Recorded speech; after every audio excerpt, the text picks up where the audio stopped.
Shares. I'm joined here by author of Shaped by the Master's Hands and my co-host, Lolita Robinson. How are you doing today this Sunday? Welcome to another day of joy in my house. Welcome to another day of joy in my house. I'm so glad we get to do this because I have to really strive to find joy in my house a lot of times. How about you?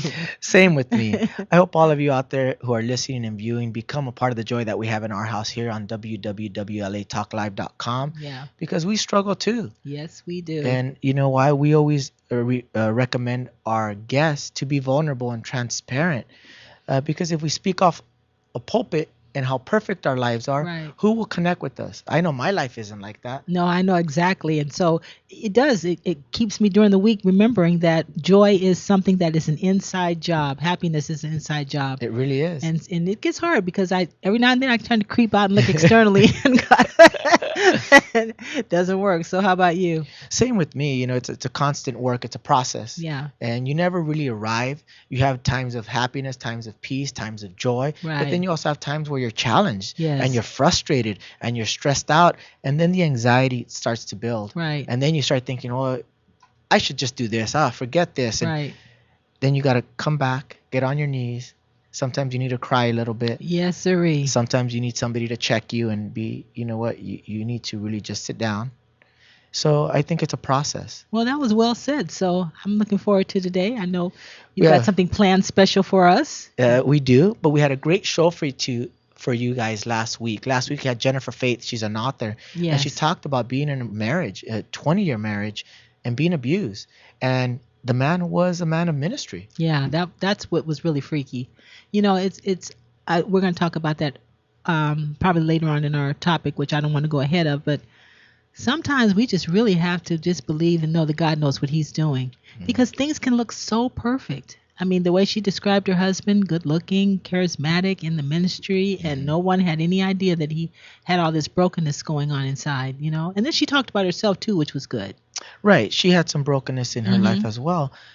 But when it's so apparent and so obvious, at least we can say that now looking back, you know, hindsight's 2020, but she saw red flags but ignored them. No, she didn't see red flags in the beginning. Yeah, she didn't, because she had so much brokenness. I think a lot of times people don't know. And then once she got married, everything came up and it was Right. a total change of face, but she didn't want to leave the marriage Right. because of her faith. Right.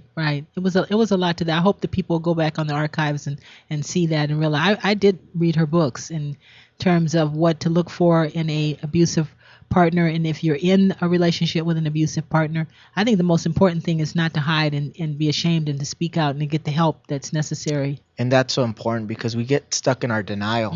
And once we get stuck in our denial, we believe that everything's going to be okay Right. if we just stick it out. Right. And change is inevitable, at least in my life. Right. And I have to go with the change. And I don't want to change. I like sitting at the same restaurant, order my same do? food, have the same waiter come and take care of me. Then there's change and I feel like I'm out of control. Yeah, exactly. But I never had control to begin with. We think we do, but that's a good point. Very well said. So if you guys want to check out any of our episodes in the past, Yes. you can go on latalklive.com, click on join my house, click on shows, and all of our shows are archived there. But we have a great show for you today, ladies and gentlemen. Ashley Trevino, the founder of Limitless, is going to be joining us. Right. We have a great topic that we're not only going to share her testimony and what she's doing with her Limitless Ministries, but a topic on surrender. Yeah, we decided to do topics. There's going to be times when we have guests, and when we don't, we've kind of decided that I think we need to be accountable for what's going on in our lives and how God is, you know, we've been doing this for 3 years. We're not where we were 3 years ago. A lot more has happened. I mean, you're That's right. somewhat engaged, and I'm taking on more parental responsibilities. But the topic and having Ashley on today is kind of like another host and sharing how her life has changed in so many ways. And also with surrender. And yeah. you know, I don't want to surrender. I want to keep doing what I was doing, keep hiding, keep not facing reality. But the truth is, I was very empty. So this is a process for all of us. Just like we're growing here in the show, we're growing in our personal lives. Yes, we are. And it's inevitable for me. I Right. need to continue changing, even though I'm very comfortable. Well, I'm looking forward to the dialogue. We're going to have kind of like dialogue today and focusing around Ashley's testimony. Well, ladies and gentlemen, this is Joy in My House. I want you to know that you can link up with us on Facebook /Joy in My House. We have a Twitter page where you can tweet us with any questions or comments. You can follow us on Instagram. But when we come back, ladies and gentlemen, we have Ashley Trevino, founder of Limitless, live on the show here on Joy in My House. You're not going to want to miss. This is Joy in My House. I want you to stay tuned. There you go.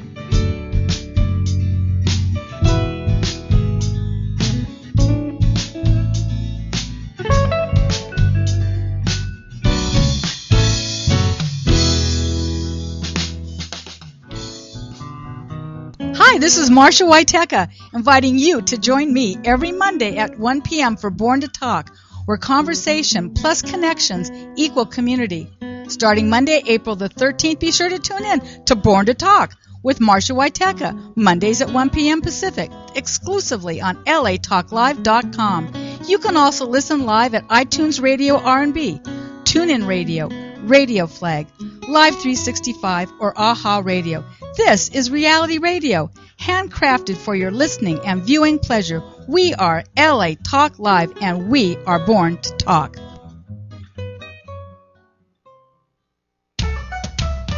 Hi, I'm Lady Jones, and I'm a certified relationship and divorce coach.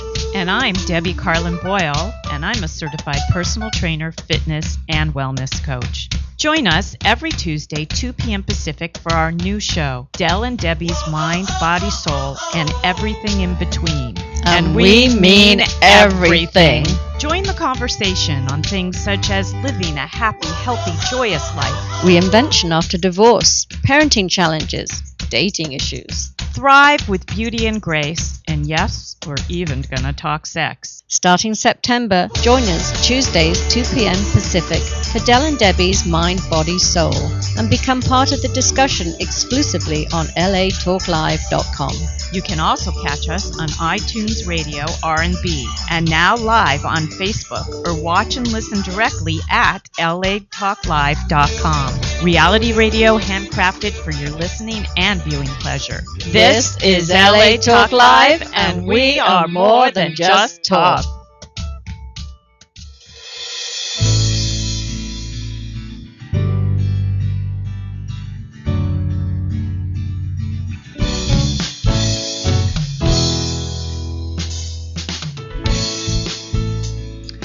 Welcome back, ladies and gentlemen, to Joy in My House, inspirational reality show with a touch of recovery.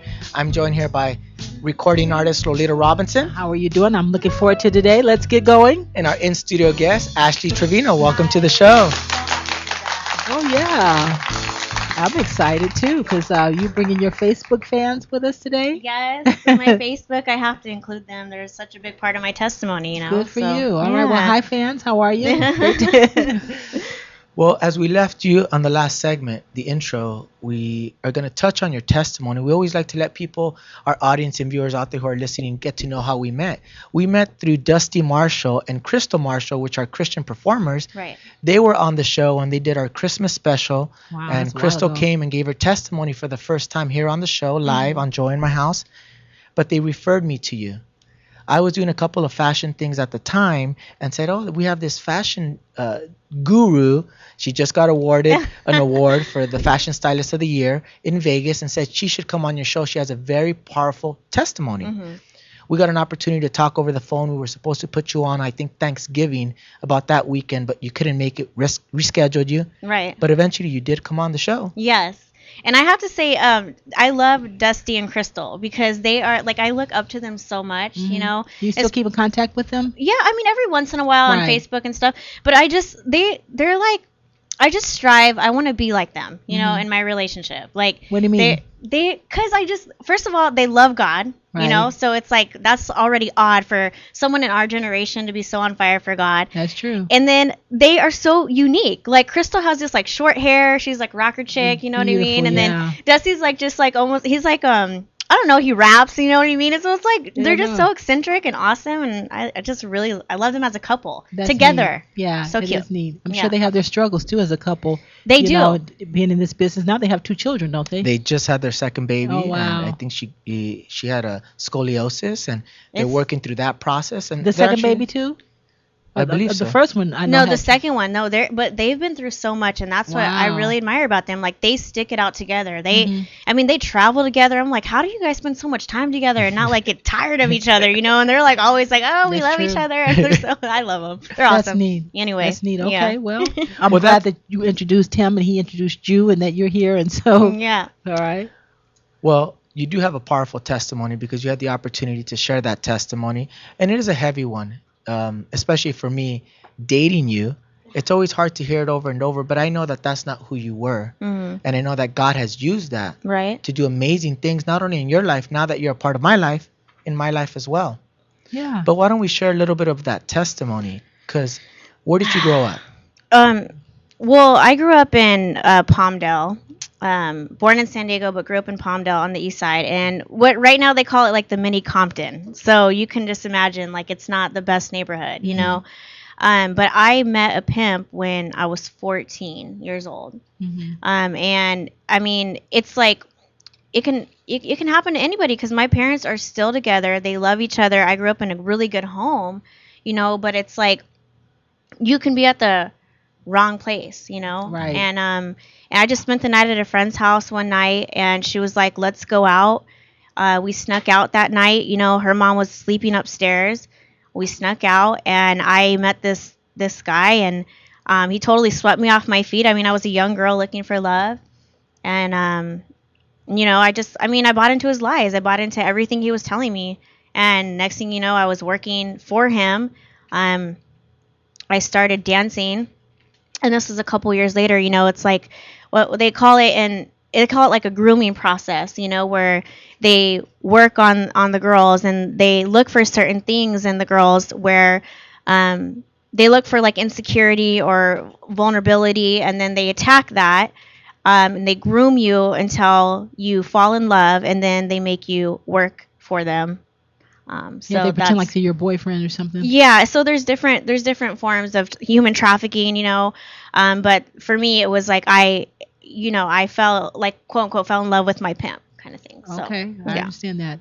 So you okay? We've done your testimony before, but of course Right. there's more that comes to it. You were dancing at 14. They started. No, I just met him at 14. Okay, so but he I started preparing you to dance. and all that. exactly. Okay. I was 17 when he initially got me into like So it was for 3 years he was pretending to be your boyfriend. yeah, for 3 years we were like Oh my gosh. Yeah. Wow. See, more and more is revealed, huh? I didn't realize that. Wow.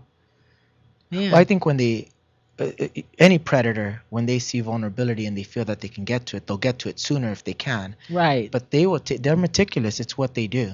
Oh my It's- gosh, that's kind of scary in terms of what we're going to be talking about in surrender and praying for God, because He can see what's going on. All that time you're thinking that you're one thing and something else is Right. it's deceptive the whole time. and Wow. when I look back on it, I don't know if he always like was into pimping. I think that he also, got into hanging out with the wrong people, and then they started grooming him.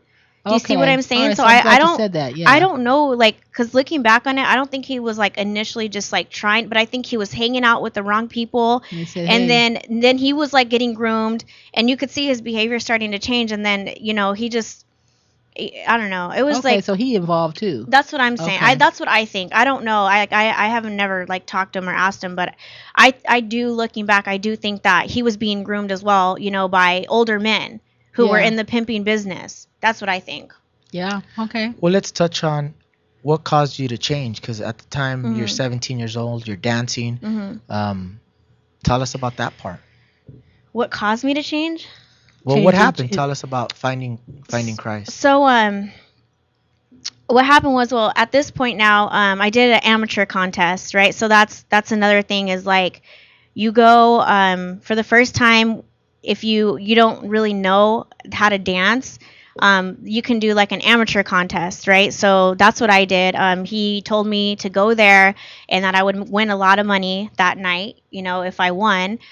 So I entered into this amateur contest. I was so scared. Like I did not feel like comfortable at all. I know some people think like, oh, like they look so confident up there on the stage, but the truth is like a lot of the girls, like if you talk to them, they have to get drunk or get high or like sniff cocaine just to be able to do that. Like it's not a normal thing. And anyway, so that night I entered the amateur contest. Well, I ended up winning.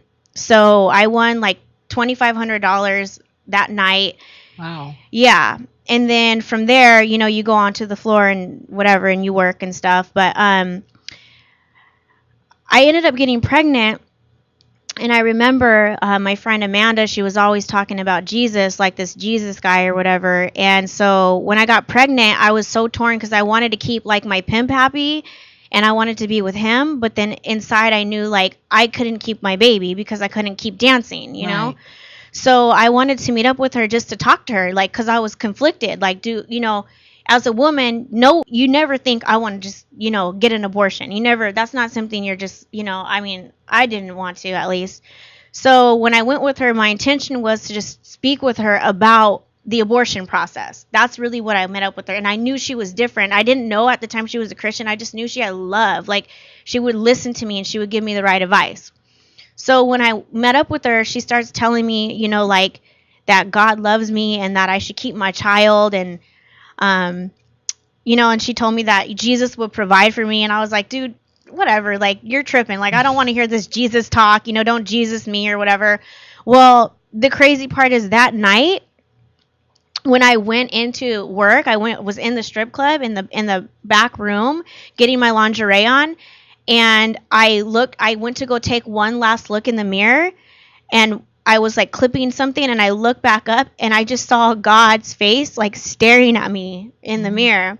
And so it was weird. It was like this like love but this fear at the same time where I was like, I all of a sudden like came to the light, you know what I mean? Like I was like no longer in darkness, like my eyes had opened and I felt like I can't be here. Like this is wrong. Something about this is wrong, So I left that night. And when I got home, there was a book on my dresser called God's Promises for Women. And like I always say, like, I don't know how the book got there. Right. But when I opened it up, I opened straight to this verse that said, ask and it will be given to you. Seek and you will find. Knock and I'll open the door. That's pretty powerful. And so right there, I just surrendered my life like to God right there in my room. And I was like, God, if you're real, I need you to show me. And I promise you, like, I'll let all this stuff go and I'll follow you, So that's what happened. My whole life has changed from that one moment. Yeah, and I can see as when you come, you're always so, emotional because I think people think it just happened overnight. Okay, you got Christ, now you're where you are. But it's been a painful journey, hasn't it? It's been really painful.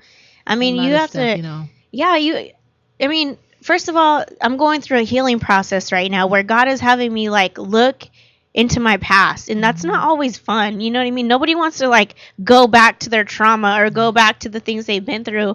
But you have to get real to get healed. Yeah, you know what I mean? So that's where I'm at right now. I'm getting real with my life, real with my past, real with myself. Okay, well, I appreciate you doing that. And you just do what you're doing. I think it's very important because you're touching many people. Obviously, you have a fan base. And I think some of these girls, even my little niece, we talk sometime. And I went to their school and they were simulating dancing on the poles. And I'm like, wait a minute. Like it's a fad right now. I'm like, I don't think so. Well, it's great.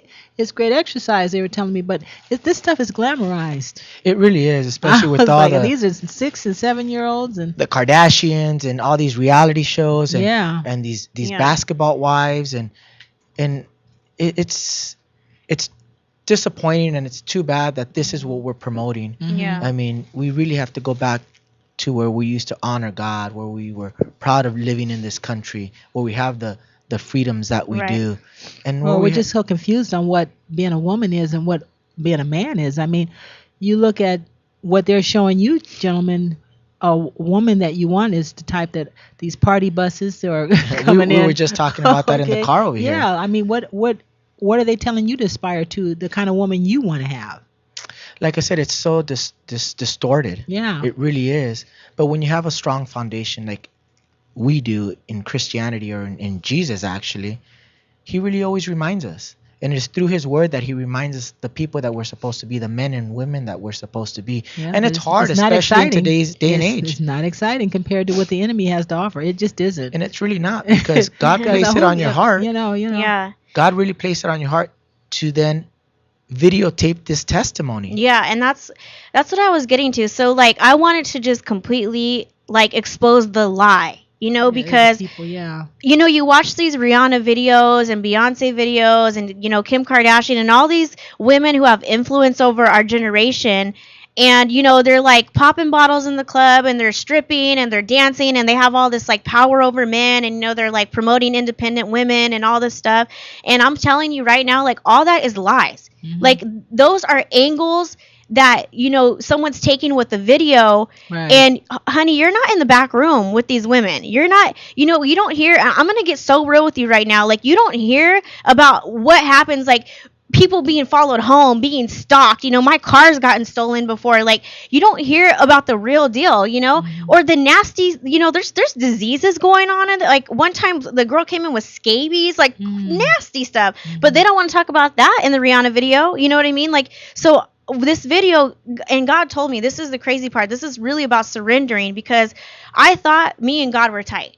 Like, I thought we were so good. I was like, man, I pray every day. I read my Bible. And sometimes God is like, no, I want you to go deeper. Like, I want you to do something for me in obedience, And so I was worshiping, and I just heard God was saying, like, Ashley, like, you stopped telling people what I did in your life.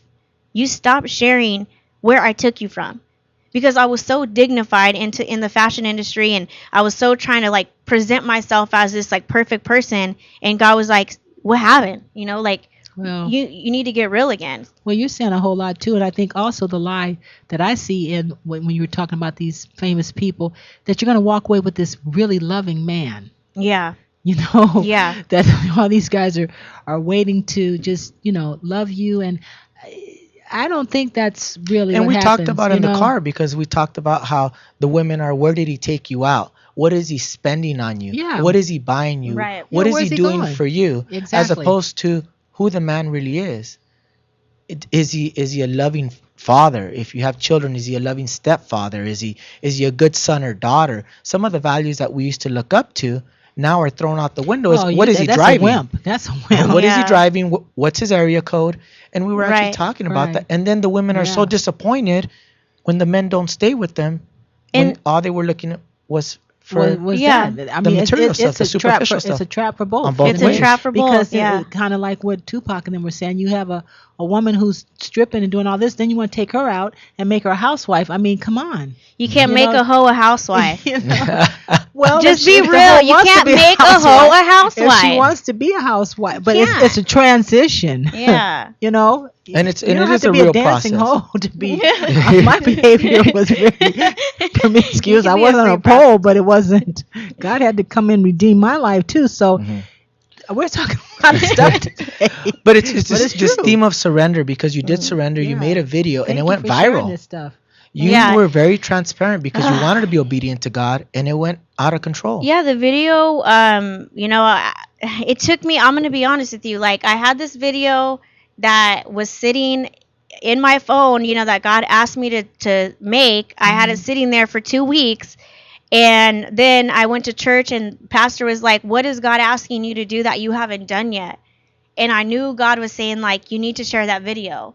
And then once I shared it, it went viral, and I knew, like, okay, this is what happened was one of these girls messaged me, and she's like, Ashley, I just want to let you know that I was getting ready to go to an audition to be a stripper. Like, it was her first time, so she was probably going to go either do an amateur contest or go show up to the club, because you have to do an interview kind of thing first before you get hired.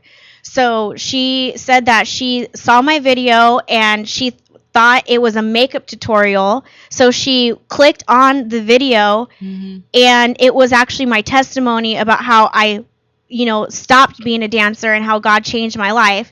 And she said she was saved right there through the video, and she didn't go to the audition. That's beautiful. That's what I was going to ask you. What are okay? These fans, I'm sure what are they looking for when they're contacting you? I'm sure some of the men from the past are trying to hope that you will turn around and go back. But what are they saying? What are they wanting from you? No, I have a lot of women who confess things to me. They trust me because I'm real. Like, I'm real about my brokenness. I'm real about my past. Like, first of all, who wants to tell people that they used to be a dancer or they used to, run an escort service? Like, nobody wants to do that. That's not, like, that's not the cool thing to do.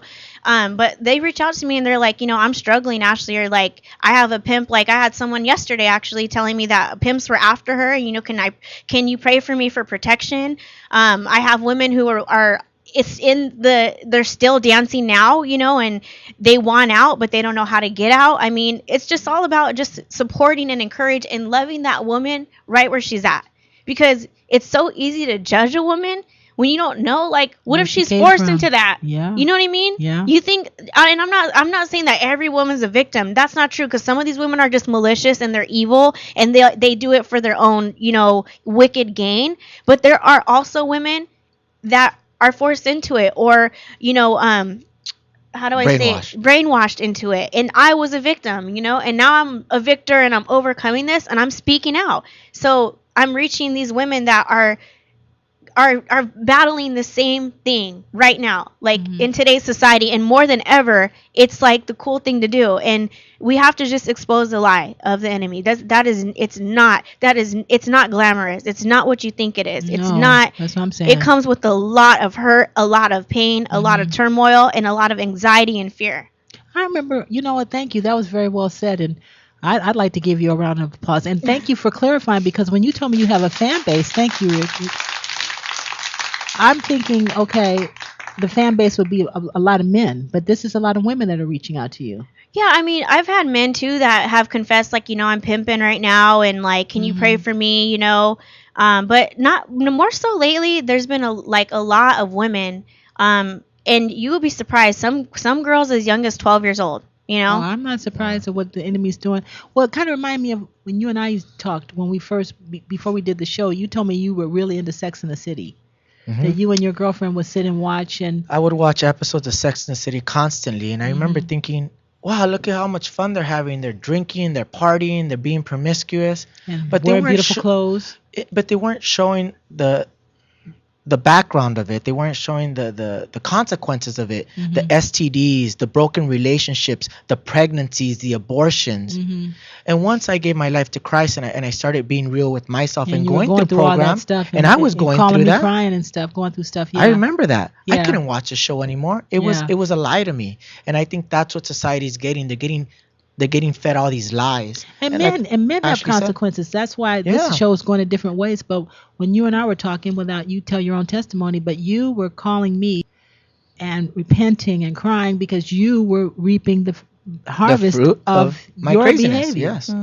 With the women in your life, right? So and men don't get away with this stuff either, do you? It looks like you guys get away scot-free. And we were talking about that, me and Ashley were dating, and she's my girlfriend, so we get a chance to talk, and we're talking about earlier today, surrender. We are celibate. We are not having sex. We spend time together and we love each other, but there's a boundary that we do not cross. And it is because we want God's blessing. We want God to give us favor in our relationship. So we have to surrender. People might look at us and think, oh, you guys are partying, drinking, doing drugs, because we live a nice life. But we give up a lot too. Well, you've given up a whole lot, and I have to go as I feel the Spirit is telling me. I remember you really wanted your first relationship to work with, I won't say the mother of your children. And because of the consequences of your acting out, see, I want women to know that men do too have consequences. You lost that relationship.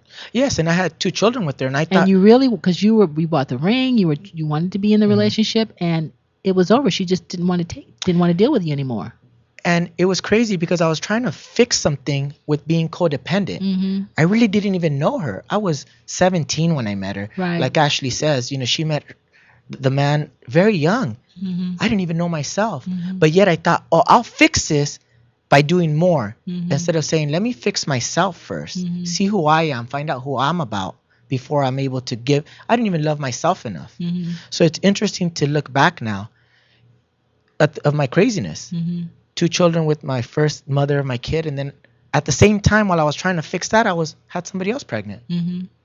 There was absolutely no surrender. And it wasn't fun. It wasn't Playboy, because see, from the outside looking in, I don't know why the show's taking this route, but from the outside looking in, I was able to see, oh my God, you're handsome, young, you have these women. You were in a lot of pain. Oh, I was. So That I was think a women. mess. So women think that, okay, well, man, they're going from woman to woman to woman. They're sleeping around. They're good looking. They're not suffering anything. But you were. Oh, I was. I call you middle of the night, just Yeah, broken. You were. And it was broken out of not even anything that was done traumatic to me. It was just sheer brokenness of reaping the benefits of my disease. And I was so messed up, and I didn't even know how to other start. people. And for Ashley, you started a ministry. Yeah. The way it worked for me is Lolita showed me so much grace that she said, I just wrote a book. I finished my CD. I'm looking for somebody to help me promote it. And we talked about recovery, and you told me I need to be in it. Went to a recovery church, met Kathy Taylor. Yes, you She did. put you in the books. Yeah. Started the process for me. Right. It was Put me only through into- my surrender. Through the Amen. lineup to go and speak and share. Well, I think it's important with your Facebook ladies that are contacting you, the importance of what do you do when you come out of it. I think that's where our show's going to That's where eventually we're get going to and is- surrender in terms of what do you do when you come out, which is what you're talking about, to get the Okay, healing so- and to Yeah. get on a different track. Yeah, when you after you surrender your life to God, your life is no longer your own, right? You're surrendering, you're giving it over to God. So all of your desires and all of your wants and all of your fleshly wants, it's so amazing because God starts to brainwash you. That's a good thing. Jensen Franklin said it best. He's like, all you guys talk about Christians being brainwashed. Well, I'm glad because I need my brainwash from There you this go. crazy culture. You know what I mean? Love him, Pastor. So like, the more you surrender your life to God, the more your heart and your desires start to change, and you start to like almost shun the things that you used to want. I don't look at the stripping anymore and go, oh yeah, I want to go back on the pole. Like that's not what I strive to be. Now I want to be like, man, I want to encourage women. I want to empower women. I want to let them know how beautiful they are. And the more you surrender your life to God, the more he starts to work in your heart, and you allow him to, because you have to allow God to do it. You can't, it's a decision. It really is. Surrender is a decision. And it's a daily decision. And God says that, deny yourself daily and pick up my cross. What does that mean? That means every day you have to say, God, I give my life over to you. I ask you to come into my life. I ask you to guide my steps. I ask you to lead me today. It's a daily thing, because your flesh will take over. Your spirit, your flesh will take over if you do not surrender daily to God. And then hopefully, I know you have your topic. It's also surrendering, but surrendering to what? To his process, to his school of training, to his boot camp, because he comes in and he takes over, and it is a process, and there are steps that you have to take in order for the healing to come. So you are right in what you're saying. Hopefully, we're going to talk about what that transition is, what that process is, what it looks like. Well, let's touch on that. What was that process for you? Because you then started a ministry called Limitless. Right. And again, it's a surrender. It is. It's not I got saved and then I started this grandiose ministry. No, it was I got saved and then I had to submerge myself into church and to God, hanging around godly people, like having mentors in my life that taught me the word of God, taught me the Bible, taught me how to fast, how to, just tap into God's spirit. Like, it's not just, you don't snap your fingers. It's definitely a process. But once I allowed God to work in me and on me, that's when he started to show me like the plans that he had for my life, that they were greater than you're going to be a dancer. You know what I mean? He was like, man, like, I have so many amazing plans for you. And he told me, you're going to start a ministry. And then he confirmed it through prayer with another woman at my church. And next thing you know, I was speaking and sharing my testimony. And I always had a passion for fashion, but I never knew or thought that God was going to use it. And, he is now. So. And let's touch on that, because Lolita was asking about the process. You were submerged in having a mentor, submerged in attending church regularly, consistently. For me, it was going through recovery, going through the recovery process. I had to go and join a step study and start from square one, which was denial, getting out of my denial. And it was through Kathy Taylor and Celebrate Recovery out of Saddleback Church that started that really healing process. And Lolita, you've been in recovery for years, and you're the one that referred me to that. What was your recovery process? What was your healing I don't want to get process? off your. Do you have? I'd like for you to talk about. You have some really good highlights on what surrender is. So I don't want to get ahead of what you're doing, dude. I will talk about it, but No, set it up. Our topic today is surrender, and Ashley I was did a gonna good job to bring us into it. just segued it right in because that surrender to me was showing up to my meetings. And Yep. like you would tell me, suit up and show up. But Suit I up wanted and to know, show what up. am I suiting up for? What am I showing up for? What's going to happen? Yeah. And you told me, you let God do that. You let God worry about. You got to do your part. And my part was just showing up to the Yes. meetings every Wednesday, every Yes. Friday, consistently. And God did the work. Yep. Ashley, you did that, started your ministry, and your Yeah. video started trending, and you started then speaking. Right. So God took that to the next level. Yeah. Right. In His time. Right. But see, here's the thing: is like surrender is cultivated in intimacy and alone time with God. That's where it starts. So like every day I go up to the mountain to pray. Right? Do I want to? No. I would rather have my coffee, do my makeup. I don't know, I don't want to go to the mountain to pray. Who wants to do that? You know what I mean? But to me, that's my surrender. And that's what I realized is like before, I'm going to be honest with you, when I first got saved, I wanted to go to church. Like I was like, yes, like I get to go praise the Lord, you know what I mean? And I was all on fire. It's like being in a new relationship. I found this new thing, And as time's gone on, I mean, I've been saved 11 years now, 11 years. And now it's more of like almost a submission. Like I have to submit to the Spirit. I have to submit and make it a routine for me to have my prayer time. So in the morning, I go up to the mountain and I pray, and that's where everything is cultivated, and surrendered in the morning in that prayer time. But like you said, you have to suit up and show up. And me showing up to that mountain for my daily intimate prayer time is where it all starts. Well, that's amazing because you What is consistently do surrender? it. Yeah, to consistently do. Because in Principle 5 in our STEP study in Celebrate Recovery, it is voluntary to submit to every change God wants to make in our lives and humbly ask Him to remove our character defects. And there's a verse that supports that, which is, happy are those whose greatest desire is to do what God requires.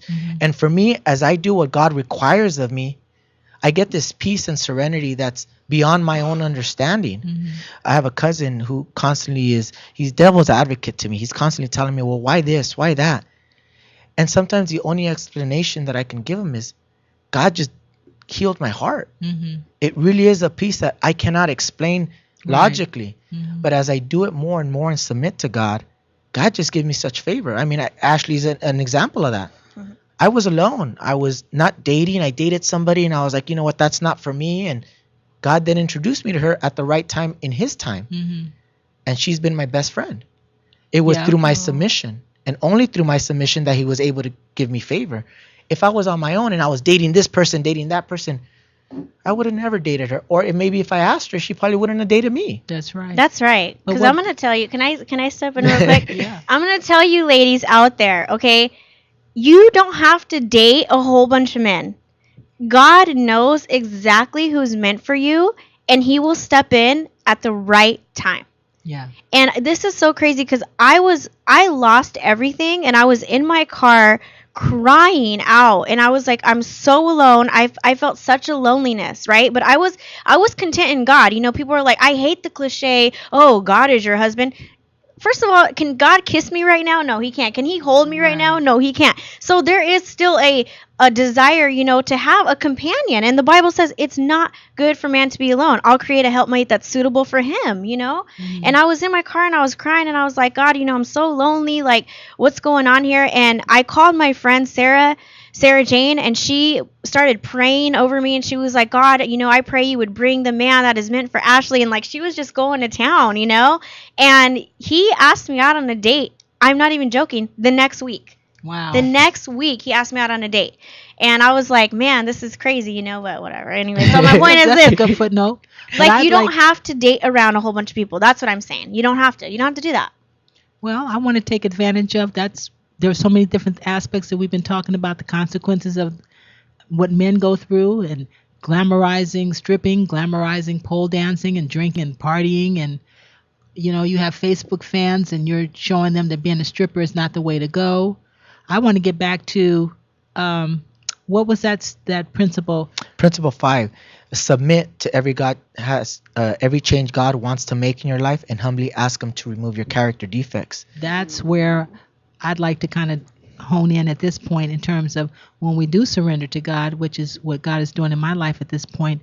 It is to totally take your life out of whatever direction you thought that you were going to go in, and to humbly remove those defective characters. That's where you girls are going to end up going. That's where the transition is going to come. That's when He's going to come in and start showing you what is not working, what is not, in terms of me. He took me totally out of show business. Even this last 5 years, He's taken me out of speaking. Wow. And it's putting me in servanthood. He's having me to serve Amen. elderly people, to serve a sick mother, to raise a niece, totally out of my depths of singing and speaking. And He's showing me what it means to walk the way of Calvary, what it means to walk the way of the cross, what it means to die to yourself. So it's not a glamorous thing even to serve. I think it's a honeymoon experience when we first come to the Lord, and you have all these little perks and things. But I think it's imperative that we realize that sometimes when God asks us to surrender, there's this book that I love to read, and it's called Hinds Feet on High Places. And it's a parable. It talks about a young woman who's going to follow the great shepherd to her promises. But as she's going towards the promise, she can see where the great shepherd leads her away from in the opposite direction. Wow. That's what. Now, how would that look in your life?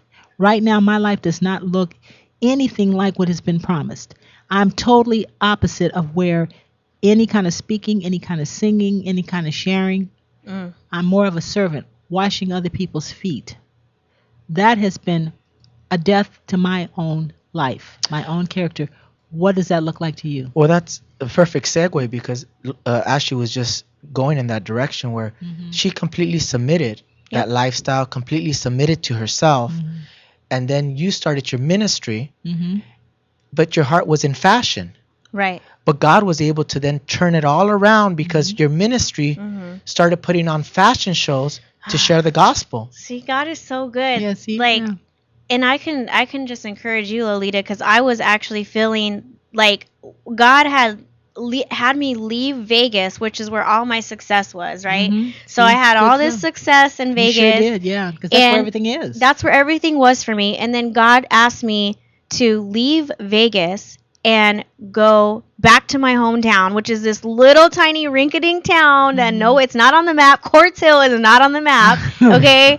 And then I was feeling like you. I didn't have a home. I lost all my friends. My success was like stripped from me, and I was like, God, why are you doing this? Like, why are you taking everything from me, And He asked me to throw a Limitless conference in my hometown.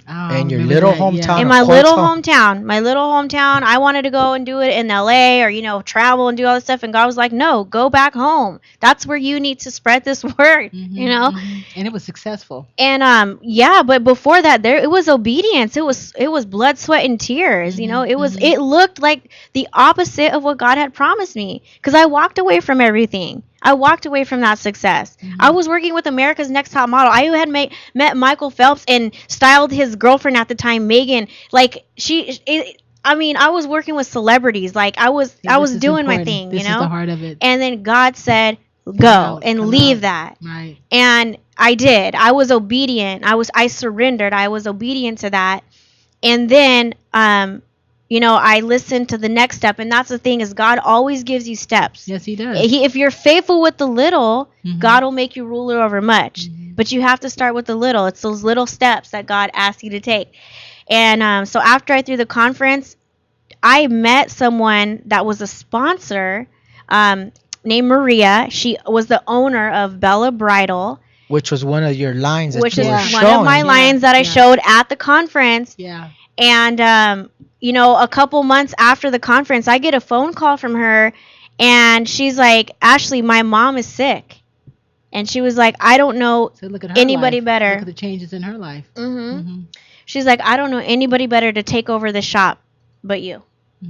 So if it So this wasn't is totally different. I mean, yes, this is totally a different surrender. I mean, that sounds all. But how do you go from being, like you said, a stylist in Las Vegas in the heart of success and glamour? Okay, then you came and put on this Limitless, and then you put it on for women who were coming out of the streets. Right.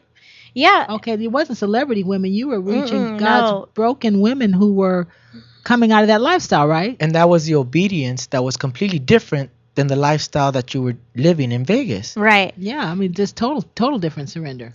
Totally. Yeah, like during the fashion shows, you know, I don't ask these like amazing famous models to be in my fashion shows. You know, I ask women that are in the streets and on the streets if they want to be a model, and you would be surprised because a lot of them, they don't get their hair done and their makeup done like that, you know? Wow. And so for them to be like come in and then treated like royalty, like they get free makeup done, free hair done, and then they get to be, you know, on this stage, you know, and it's a different stage, right? But then It's God's stage. it's God's stage. And then we have women who have escaped the industry share their testimonies.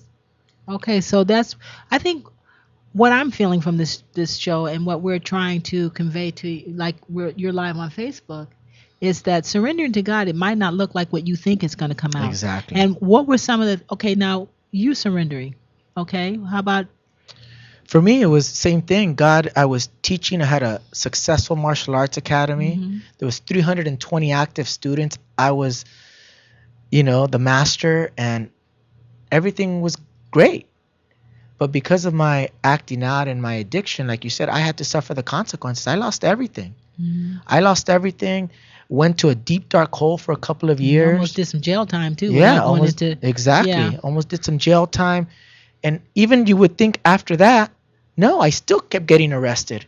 I just was out of control until God really just sat me down and introduced me to you.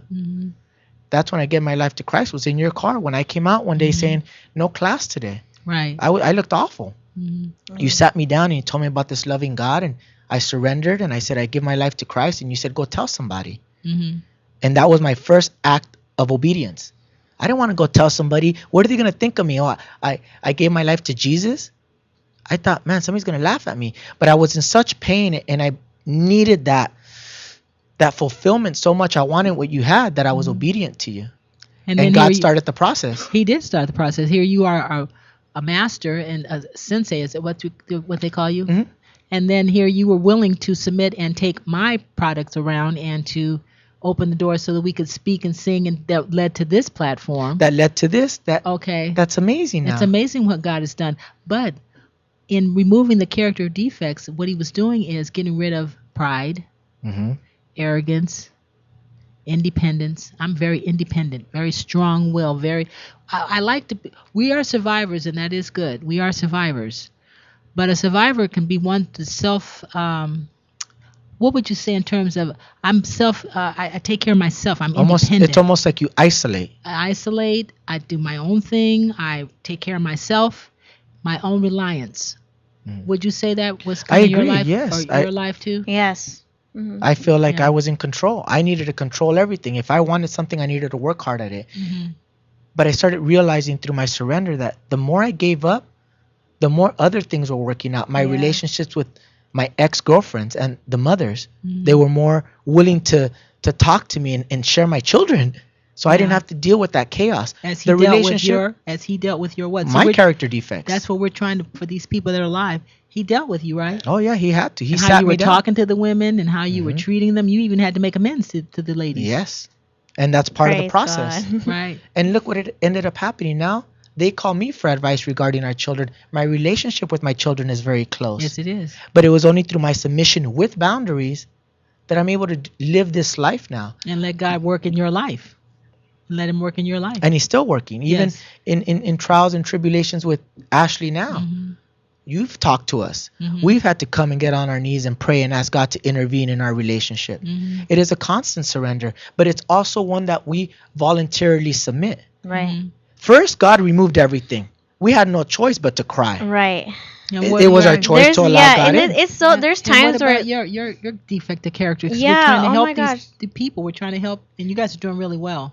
no, for me right now, God is really working on my whole being, like everything of like how I represent Him. You know, and that means I need to like let my old self die, right? That old stripper mentality, if you want to call it that, you know?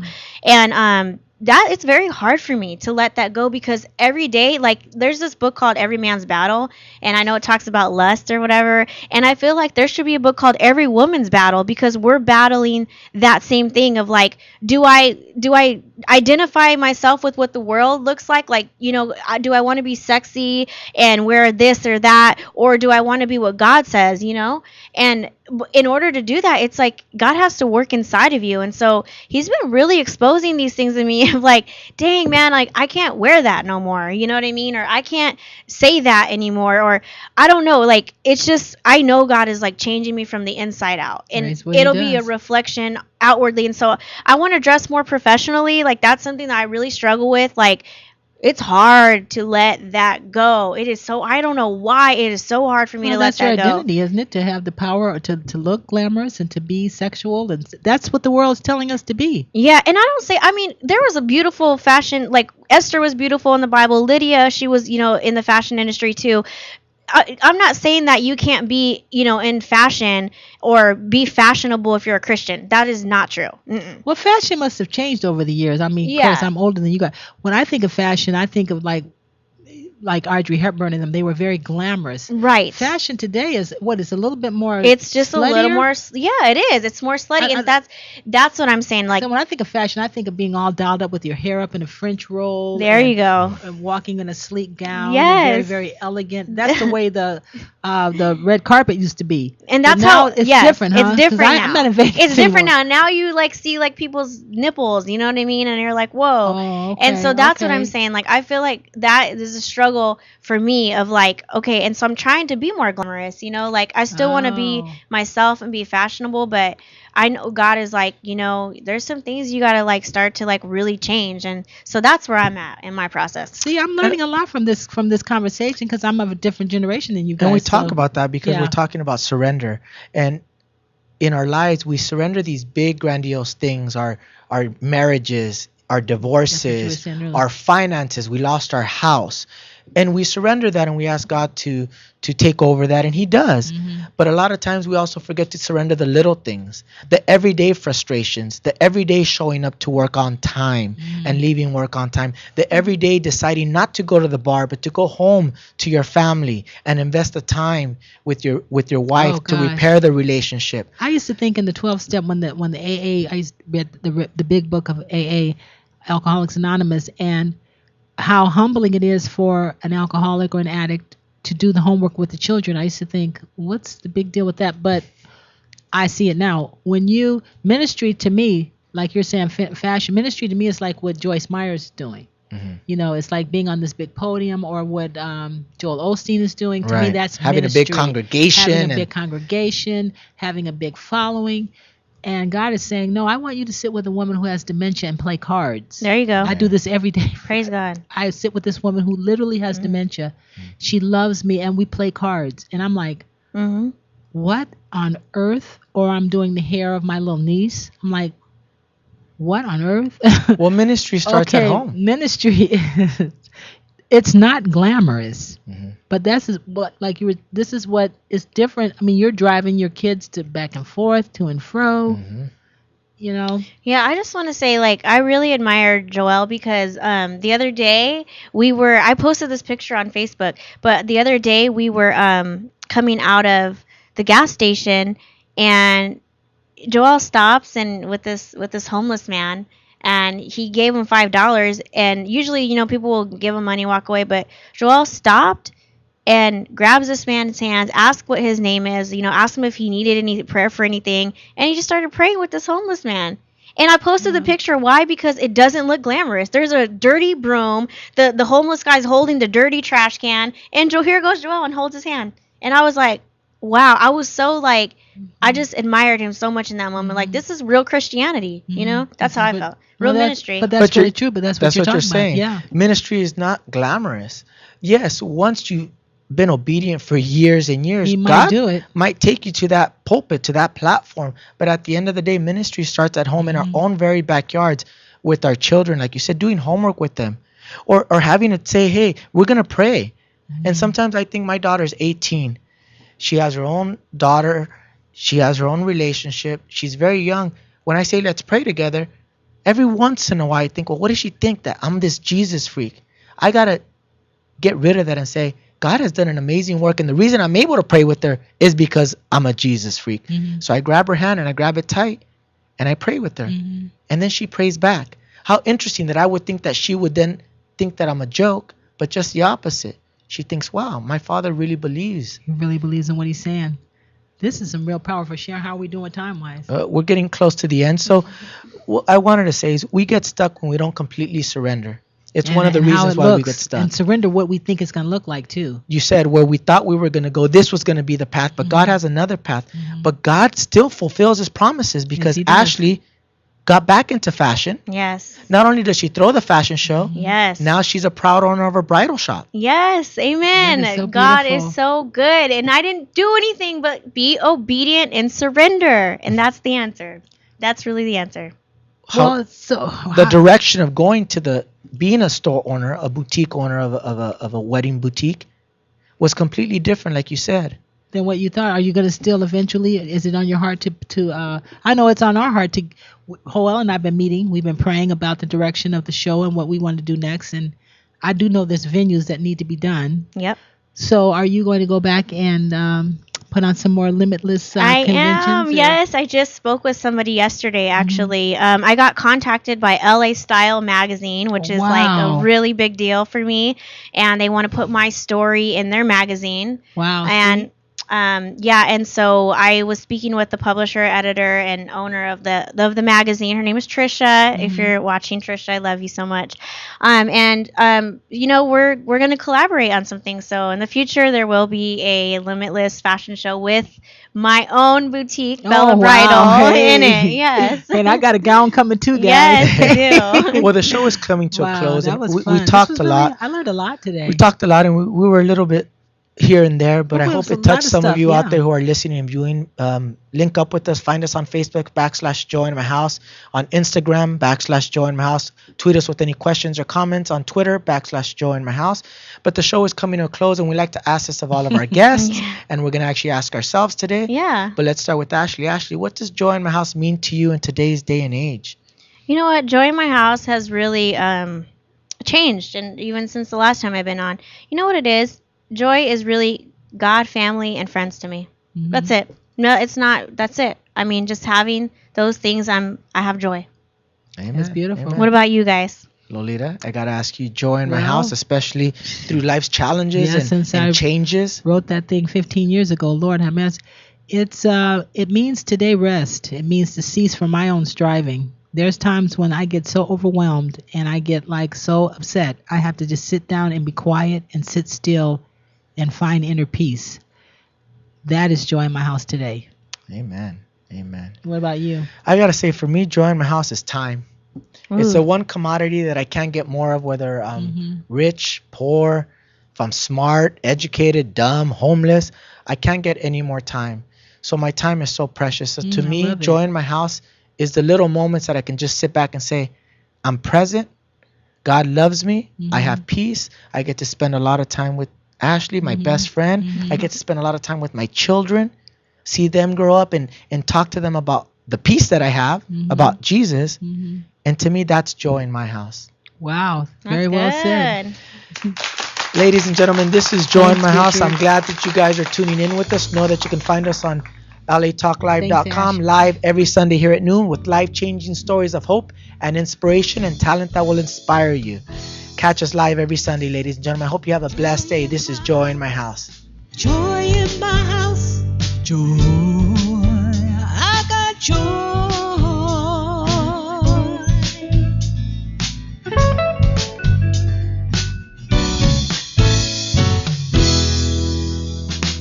Thank you for tuning in to LA Talk Live, reality radio handcrafted for your listening pleasure.